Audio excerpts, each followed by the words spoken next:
largest oil refinery to make gasoline so that they can produce the gasoline, put it on tankers, and sell it to us because we need it and we won't build our own manufacturing plants for it. Our shortage of refineries has become an opportunity for other countries. Our enemies are quite literally driving us into the ground, and at the same time they're doing it, they're acquiring the wealth required to crush us utterly. This year, OPEC is going to clear $1.5 trillion in net export profits. To give you an idea of what that means, the entire U.S. Fortune 500 is worth $18 trillion at current valuation.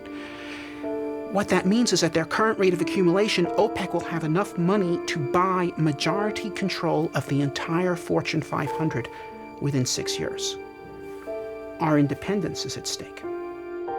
We need to expand our refining capacity so that we can meet the energy needs that Americans require. And if we want to stay competitive and if we want to stay number one, we're going to have to invest first and foremost in our energy infrastructure. If we're not investing to make sure we've got the energy for the future, we won't have the energy for the future. If we're unable to increase our refining capacity, we won't be able to use new American oil.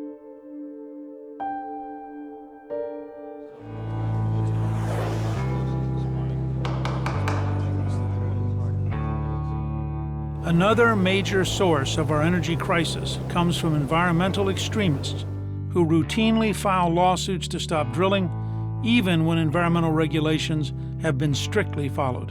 When you begin to look at the litigation problem in America, it affects everything in our economy, from health care to food to American energy. In 2007, 81% of all leases issued for drilling in the Rockies were challenged in court. We have to stop this destructive behavior and demand litigation reform. So anytime we get close to building a refinery, building a new nuclear power plant, building a new hydroelectric facility, the radical environmental groups go to court and they stop it. We need real change in our legal system to stop unwarranted lawsuits that cause unnecessary delays and cost billions of dollars to energy companies and taxpayers.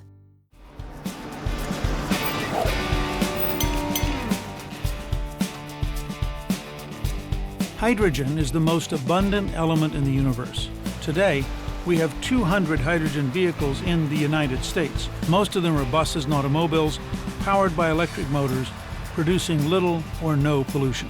These hydrogen-powered cars behind me are part of the first ever Hydrogen Road Tour. They're on an unprecedented trip across the country to give Americans a chance to interact with the vehicles and see how easily they're fueled. These cars will drive 24,000 miles on their tour across America and will emit no carbon emissions.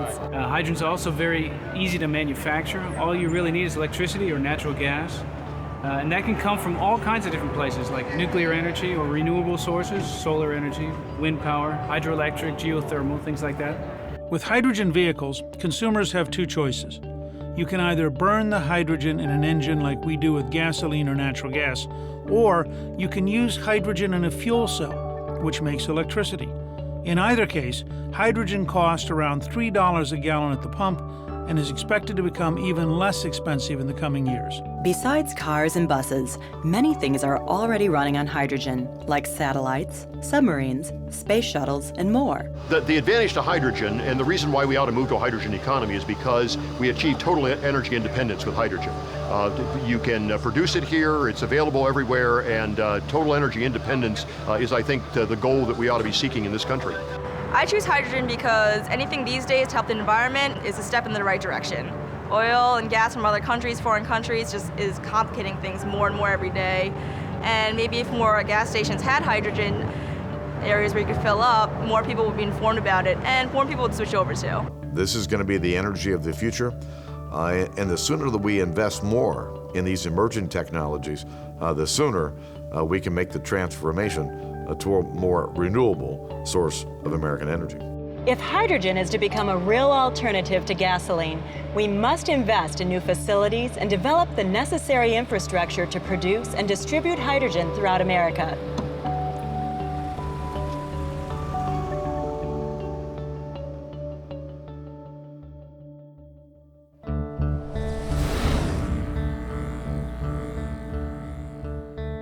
Another solution to reducing our dependence on foreign oil is the plug-in hybrid. Once considered the car of tomorrow, plug-in hybrids are due to arrive in America within the next 2 years. Standard hybrids run on both gasoline and electricity and greatly reduce fuel cost, as do plug-in hybrids, which have batteries that can be recharged by connecting its plug to an electric power source. The average commute of the average American is about 40 miles. The average charge on this car, so it's for the first time would be an electric car that is charged by gasoline versus the other way around. And that first 40 miles would all be electric.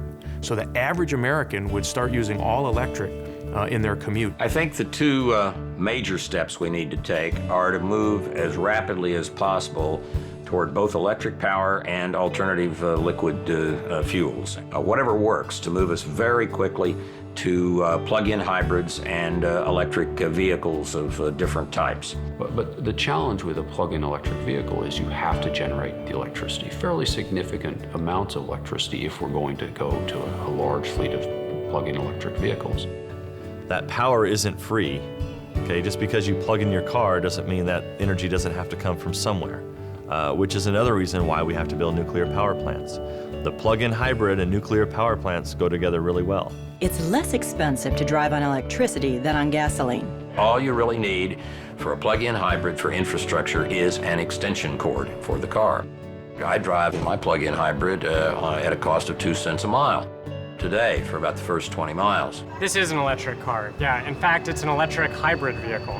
They actually have a battery in here in addition to the fuel cell that drives the electric motor, and that allows you to capture the energy from braking or deceleration to use it later, just like many of today's gasoline electric hybrids use. So in essence, a fuel cell vehicle like this is an electric hybrid vehicle. Even expensive sports car enthusiasts can get a high-performance, fully electric vehicle with the Tesla. While it looks every bit like a sports car and has a $109,000 price tag to match, the Tesla is 100% electric, has a range of 220 miles per battery charge, and goes from 0 to 60 in 3.9 seconds. There are hundreds of plug-ins that have been converted from being regular hybrids. There are millions of flexible fuel vehicles. This is not rocket science. A lot of this has been invented, has been checked out, has been tested. One thing the federal government could do, when they buy vehicles, they need to be both flexible fuel vehicles and plug-in hybrids. Plug-in hybrids and electric cars will help fuel the revolution to reduce our dependence on foreign oil.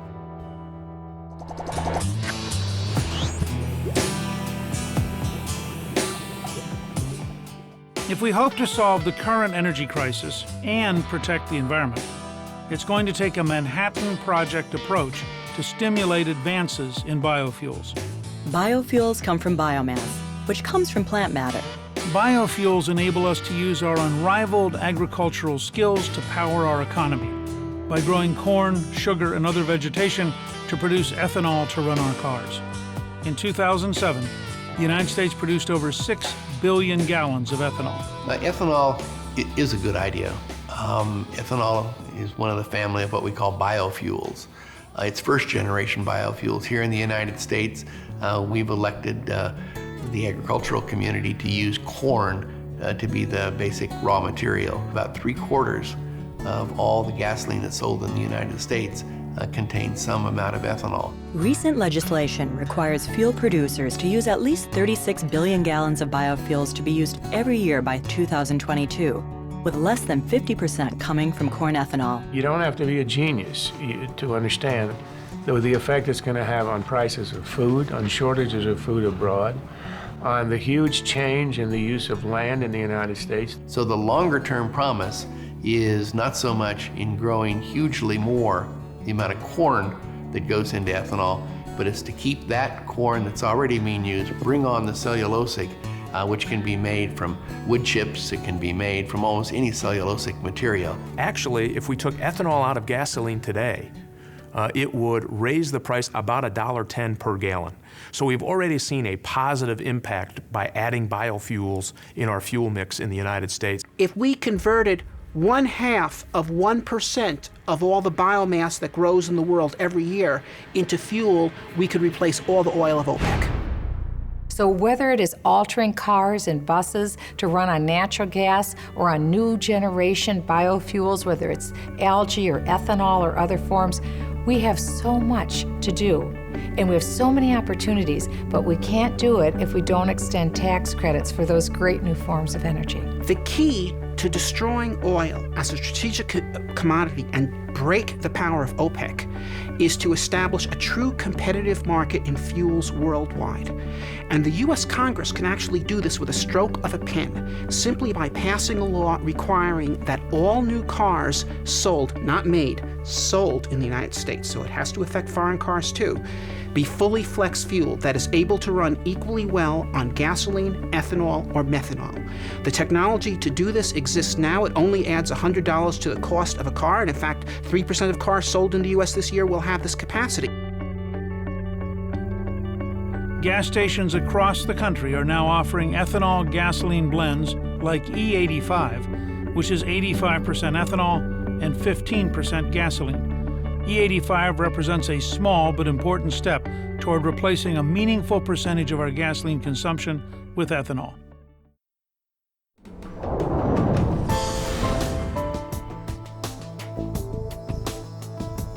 The sun is the ultimate source of energy. Today, solar power is the largest potential energy source in the world, yet it accounts for less than 1% of all electricity generated in the United States. Solar power is expected to reach cost parity with conventional power sources in many U.S. markets by 2015. But the only way is if solar companies make installation a simple plug-and-play process, making it easy for consumers to buy the components, put them together, and connect their system to the power grid. It's been said that there's enough solar potential in the southwestern United States alone, equal to the power of all the oil in Saudi Arabia. The challenge is getting that power to the places that need it. Anytime that we can invest in the research and development for solar energy is a good day for the United States. Is it going to be 50%? No, I don't think anybody ever thinks it will. But where it makes sense and where we can use solar energy, we need to plug it in. Even with incentives, solar power is more expensive than traditional fuels like coal and natural gas. So it's imperative that Congress makes solar power tax credits permanent. That will give solar entrepreneurs the financial incentive to build the solar industry we so desperately need.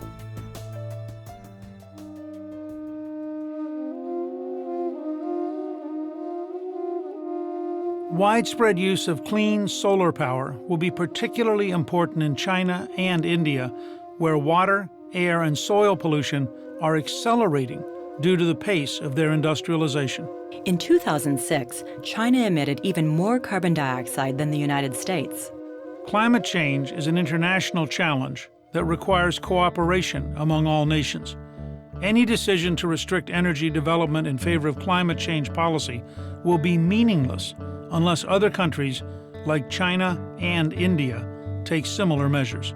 Well, those who want to restrict our consumption of our use of, say, oil and coal and gas in order to reduce carbon dioxide emissions don't seem to take into account that unless you get the Chinese and the Indians to do the same, it'll be an act of futility on our part, but it'll be more than futile. It'll be self-destructive. It'll be a voluntary contraction of our economies while their economies expand and pollute, which essentially is a transfer of wealth, technology, and jobs, a huge transfer from America and the West to India and China. Both China and India say they won't adopt climate change policies, like carbon capping, because they're afraid such measures will impede the pace of their current economic growth. This miracle we see occurring in China and in India and other parts of the emerging economies, it's going to be with us. So what we need to do here in the United States is we need to develop our own energy security plan to ensure that we develop all reasonable forms of energy and we put them into the mix where they're most appropriate, and that's how we can stay competitive in this increasingly competitive global marketplace. China's spectacular growth has come with a price. A deadly blanket of smog so big that scientists say they think it's affecting weather patterns throughout the world. On some days, almost 25% of the air pollutants hanging over Los Angeles, California, have originated in China.